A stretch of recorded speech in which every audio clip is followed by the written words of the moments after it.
Class लेकर के आए हैं जो कि नीट के स्टूडेंट्स के लिए है।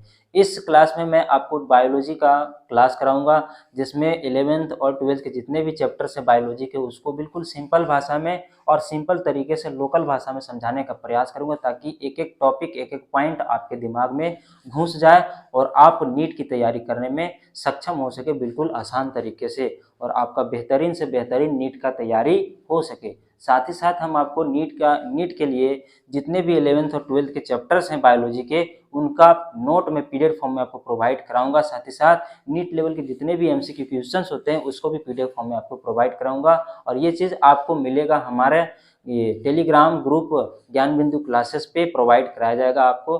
तो आप हमारे टेलीग्राम ग्रुप से भी अवश्य जुड़े जितने भी हमारे नीट के स्टूडेंट्स हैं। साथ ही साथ हमारे चैनल को सब्सक्राइब करें और इस वीडियो को शेयर करें और भी स्टूडेंट्स को हमारे साथ जुड़ने का प्रयास करें, ताकि वो भी हमारे साथ जुड़ के आसान तरीके से बायोलॉजी का प्रिपरेशन कर सके नीट के लिए। तो आज जो हम लोग इस वीडियो में पढ़ने वाले हैं वो हमारा स्टार्ट हो रहा है बायोलॉजी क्लास 12 का first chapter reproduction in organism. इस चैप्टर को हम शुरुआत कर रहे हैं, इस पे 7 से 8 वीडियो बनाया जाएगा। तो आप हमारे सारे वीडियो को जरूर देखें ताकि आपका सारा कॉन्सेप्ट बायोलॉजी का क्लियर हो जाए बिल्कुल आसान भाषा में, कोई प्रॉब्लम नहीं होगा। आप हमारे साथ जुड़े रहिए, हम आपको नीट का एक बेहतरीन तैयारी कराने में आपकी मदद करेंगे, स्पेशली बायोलॉजी में आपको हर तरह की सुविधाएं हम प्रोवाइड कराने की कोशिश करेंगे। बस आप हमारे ऊपर विश्वास बनाए रखें, ताकि हम आपके ऊपर काम करने में आपके लिए काम करने में सक्षम हो सके, क्योंकि विश्वास के बिना कुछ नहीं होता इस दुनिया में। विश्वास अगर आप हमारे ऊपर करिएगा तो हम आपके लिए वो हर चीज़ प्रोवाइड कराने की कोशिश करेंगे जो आपके लिए आवश्यक है। तो चलिए हम लोग स्टार्ट करते हैं इस चैप्टर को। रिप्रोडक्शन। रिप्रोडक्शन का माने होता है जनन। रिप्रोडक्शन एक ऐसा टॉपिक है जिसको सुनते ही इस नाम टॉपिक जैसे ही आता है क्लास में, जो नहीं पढ़ता है वो बच्चा पढ़ने लग जाता है। ये एक ऐसा टॉपिक है इकलौता जिसको हर किसी को इंटरेस्ट होता है इस टॉपिक में, मैंने ध्यान लगा के सुनेगा, एक एक चीज को ध्यान से पढ़ेगा, क्योंकि ये बहुत ही खास टॉपिक है। रिप्रोडक्शन मतलब कि जनन, बच्चा पैदा करने का प्रक्रिया ही क्या कहलाता है, रिप्रोडक्शन आसान भाषा में। अब देखिए रिप्रोडक्शन। रिप्रोडक्शन के बारे में देखिए, हम यहाँ पे 2 पॉइंट लिखे हैं। पहला पॉइंट क्या है, reproduction is a biological process. Reproduction कैसा प्रोसेस है, बायोलॉजिकल प्रोसेस है। बायोलॉजिकल काहे कहे इसको, तो बायोलॉजिकल का मतलब कि ये जो प्रोसेस है सिर्फ लिविंग बीइंग में होता है। किस में होता है, लिविंग में होता है, सजीवों में ये प्रक्रिया होता है।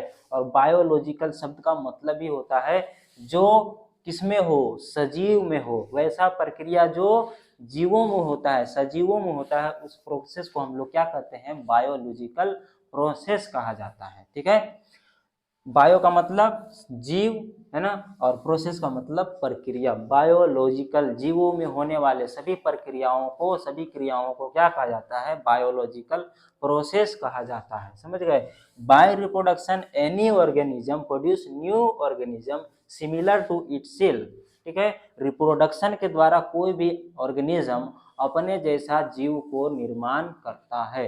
इसका मतलब क्या हुआ कि कोई भी जीव, ये एक ऐसा प्रोसेस है, रिप्रोडक्शन एक ऐसा जैविक प्रक्रिया है जिसके द्वारा कोई भी जीव अपने जैसा नए जीव का निर्माण करता है, ताकि क्या कर सके, वो अपने वंश को आगे बढ़ा सके। ठीक है, ये प्रोसेस किस लिए यूज होता है, तो अपने वंश को आगे बढ़ाने के लिए ही रिप्रोडक्शन का क्रिया किया जाता है।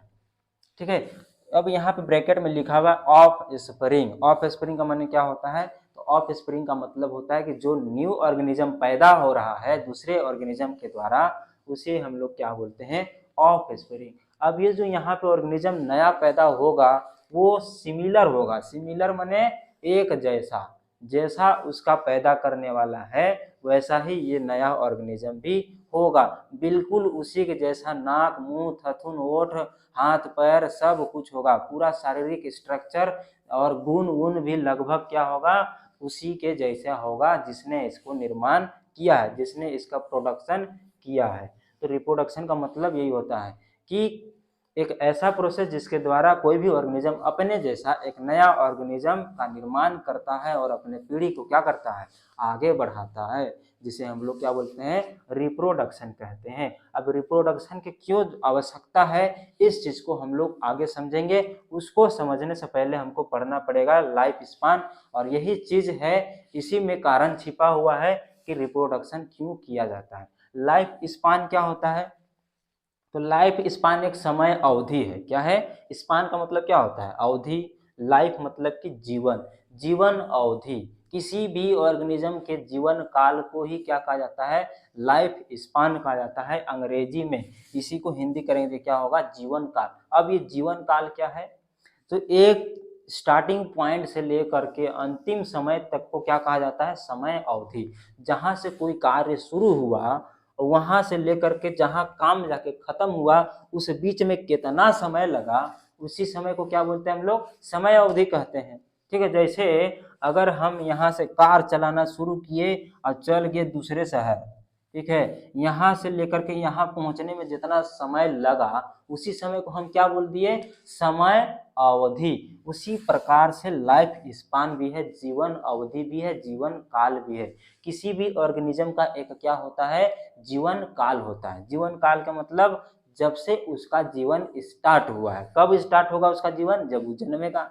बिना जन्म ले स्टार्ट थोड़ी होगा जिंदगी। किसी भी जीव का जिंदगी कहाँ से स्टार्ट होता है, जब वो जन्म ले लेता है, और कहाँ जाके खत्म हो जाता है, जब वो मर जाता है। और जब मर जाएगा तो इसका जीवन काल क्या हो जाएगा, खत्म।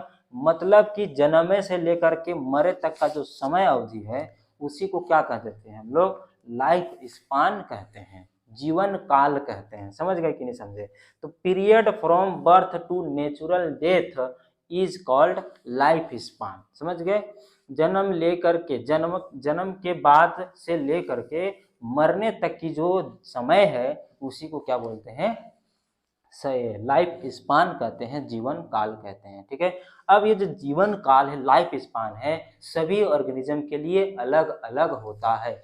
कोई 1 दिन जिएगा, कोई 4 दिन जिएगा, कोई 50 दिन जिएगा, कोई 100 साल जिएगा, है ना, कोई हजारों साल जीता है।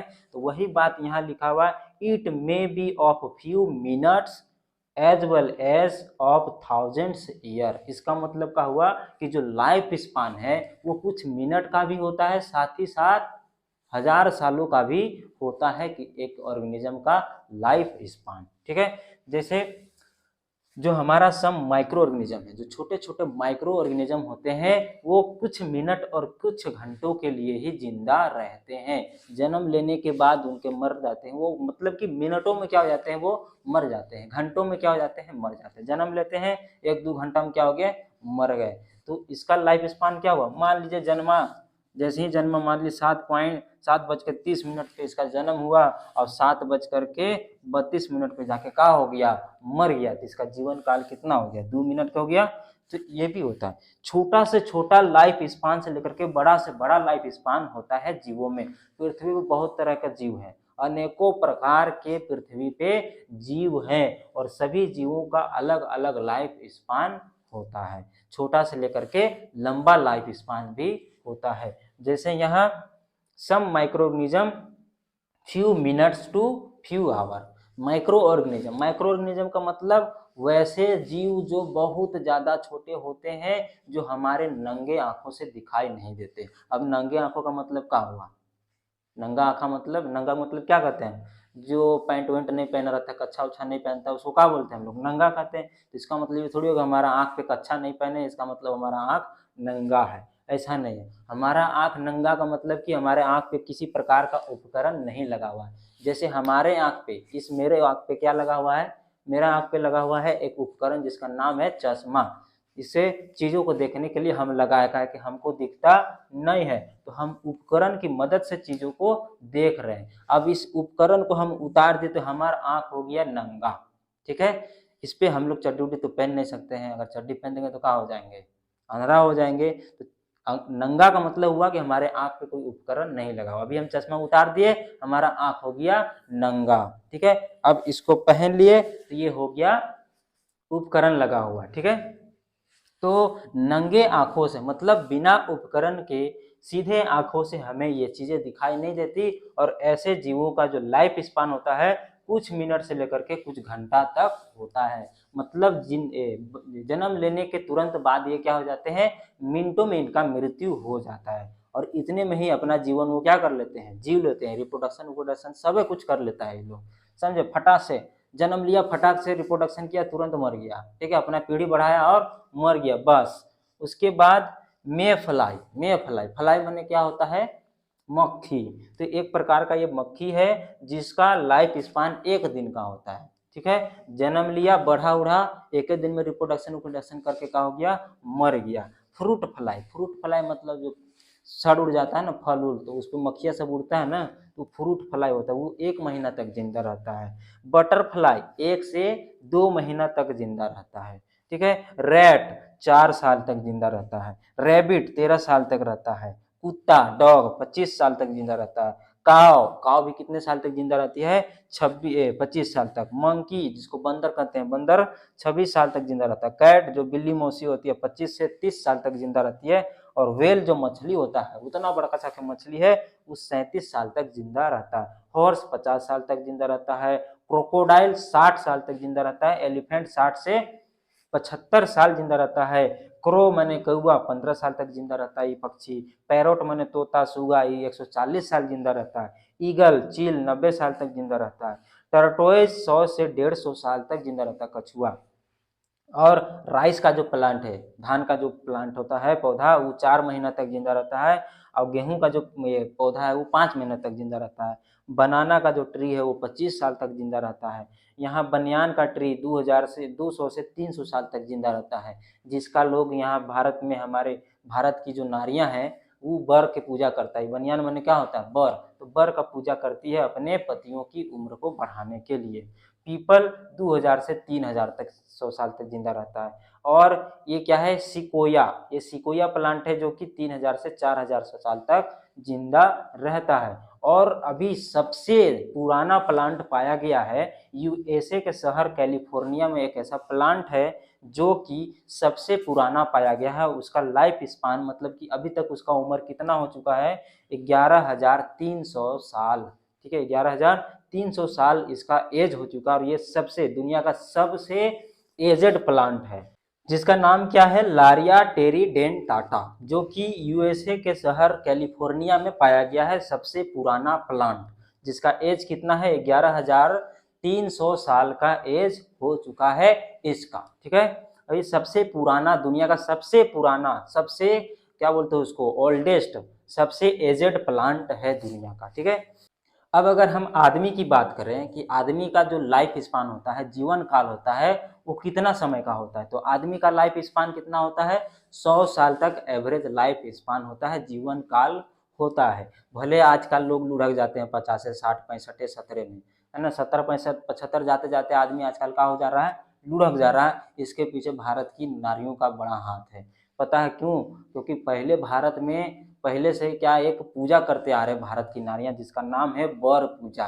बर पूजा क्यों, तो देखिए यहाँ बनियान, बनियान माने क्या होता है, बर, और उसका जो लाइफ स्पान है वो क्या है, 200 से 300 साल तक है। इसलिए भारत की नारियां जो हैं वो बर का पूजा करती है और उससे आशीर्वाद मांगती है कि हे बर देवता, जिस तरह से आप लंबे समय तक जिंदा रहते हैं ना, उसी प्रकार से हमारे बर बाबू को भी क्या करिए, लंबे समय तक जीने का आशीर्वाद दीजिए। और पहले की नारियां पूरा इज्जत पानी करती थी अपने मर्द का, तो जो आशीर्वाद था वो हमेशा बना रहता था बर जी का, है ना, ये बर पेड़ का। लेकिन आजकल का होता है, जिस दिन बर पूजा है उस दिन खूब पूजा हुआ, अगले दिन लतिया के गरिया के सब जो आशीर्वाद है कैंसिल, तो आशीर्वाद रहबे नहीं किया तो उम्र क्या हो जाता है, कम हो गया है। इसलिए आजकल 60 65 17 75 में लुढ़क जा रहा है सब पति लोग, ठीक है।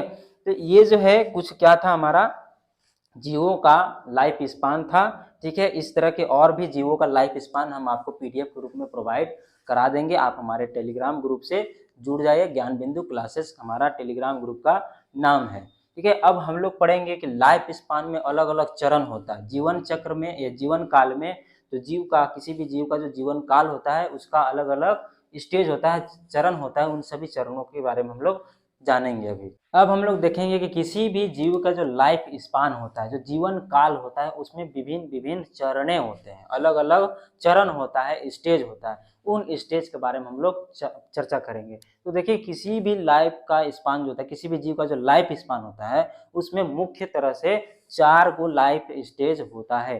पहला है जुवेनाइलिटी, दूसरा मैच्योरिटी, एजिंग, सेनेसेंस और लास्ट में होता है डेथ। ये 4 स्टेज को फॉलो करते हुए जीव क्या हो जाता है, लास्ट में मर जाता है। ठीक है, जुवेनाइलिटी में मतलब देखिए यहाँ पे 3 गो और स्टेज है, बर्थ, चाइल्डहुड, एडोलसेंस। देखिए कोई भी जीव है वो बर्थ लेगा, है ना, बर्थ करने के बाद अपना प्रोसेस करते हुए लास्ट में क्या हो जाएगा, डेथ कर जाएगा। तो इस बर्थ और डेथ के बीच में और भी प्रोसेस होते हैं, उसमें क्या है, जुवेनाइलिटी, मैच्योरिटी, एजिंग एंड सेनेसेंस और लास्ट में क्या हो जाता है, डेथ हो जाता है। जुवेनाइलिटी फेज क्या है, जुवेनाइलिटी स्टेज क्या है लाइफ स्पान का, तो ये एक ऐसा फेज है, एक ऐसा चरण है जिस दौरान एक जीव अपने आप को रिप्रोडक्शन के लिए क्या करता है, तैयार करता है ना, प्रिपेयर करता है।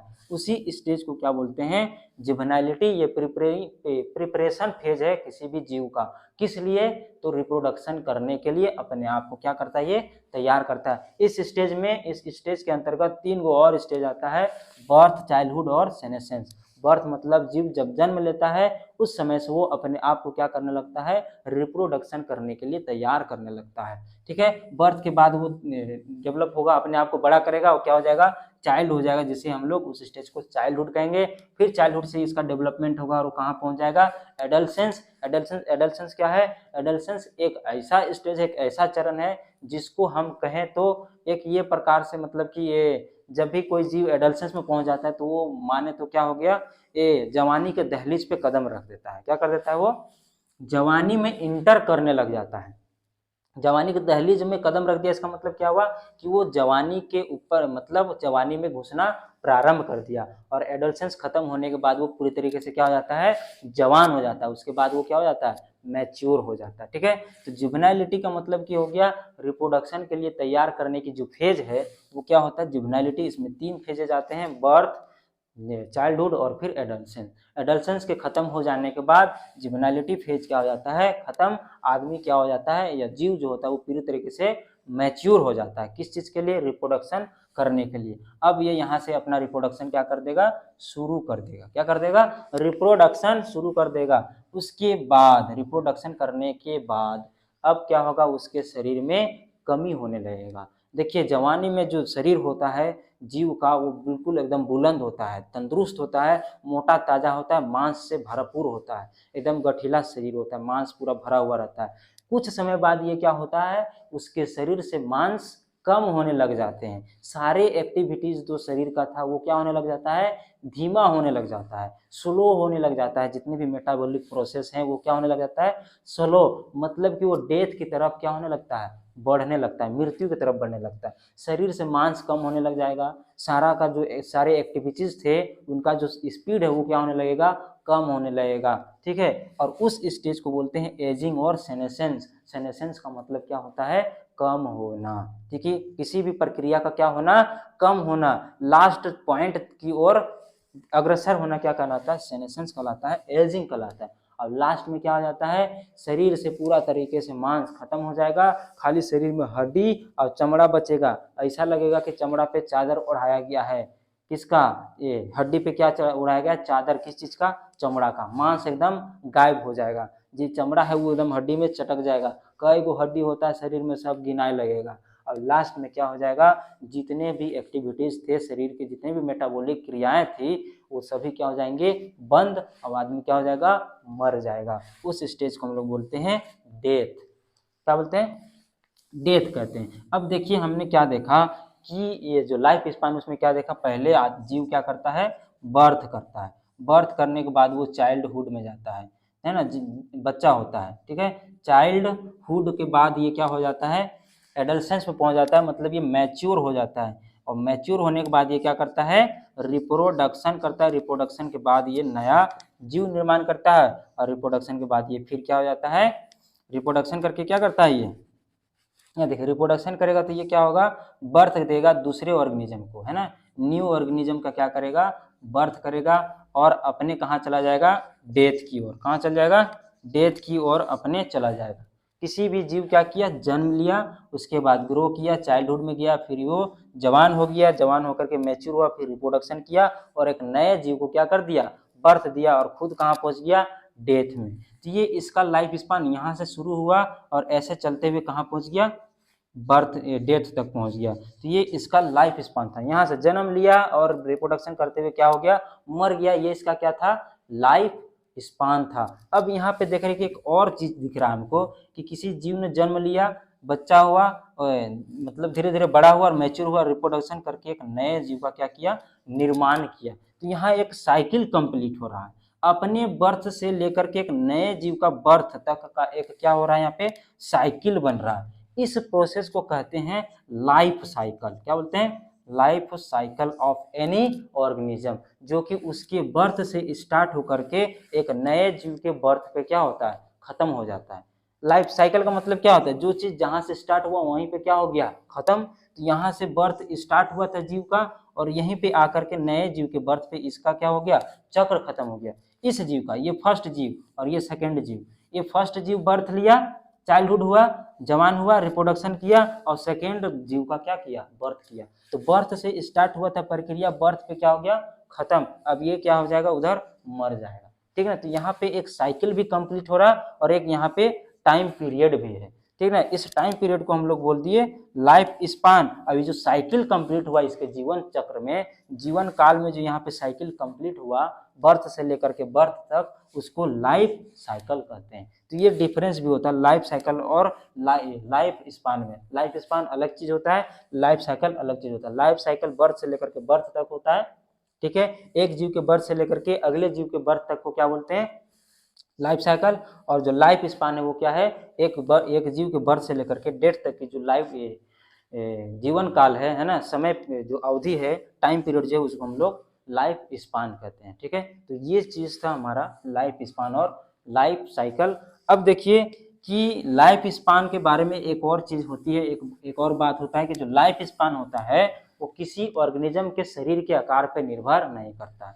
जो लाइफ स्पान होता है किसी भी जीव का, वो उसके शरीर के आकार पर निर्भर नहीं करता है। ठीक है, वो उसके क्लाइमेटिक कंडीशन और हार्मोनिक कंडीशन पे निर्भर करता है, उसके शरीर के आकार पर निर्भर नहीं करता। एग्जाम्पल के लिए ले लीजिए, तो एक लीजिए क्रो और एक ले लीजिए पैरोट।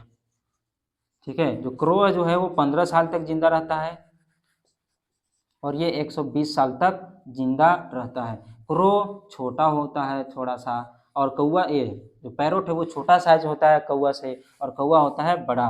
तो अगर हम बात करते कि अगर जो लाइफ स्पान जो है वो साइज पे डिपेंड करता है, तो यहाँ पे कौवा का जो साइज है बड़ा है तो इसका लाइफ स्पान बड़ा होना चाहिए था, और पैरोट का जो लाइफ स्पान वो क्या होना चाहिए था, छोटा, क्योंकि इसका आकार क्या है, कौवा से छोटा है या लगभग बराबर है, तो दोनों का लाइफ स्पान क्या होना चाहिए था, बराबर। तो यहाँ पे जो लाइफ स्पान है वो साइज पर डिपेंड नहीं करता है। एक और एग्जाम्पल ले लीजिए, हॉर्स। हॉर्स का एग्जाम्पल ले लीजिए और वेल का एग्जाम्पल ले लीजिए। वेल का जो लाइफ स्पान होता है वो 37 साल का होता है और हॉर्स की लाइफ स्पान होता है 60 साल का, 50 से 60 साल। ठीक है ना। तो यहाँ पे देख रहे हैं जो वेल है वो बहुत बड़ा है और हॉर्स इसका एक हिस्सा भी नहीं है।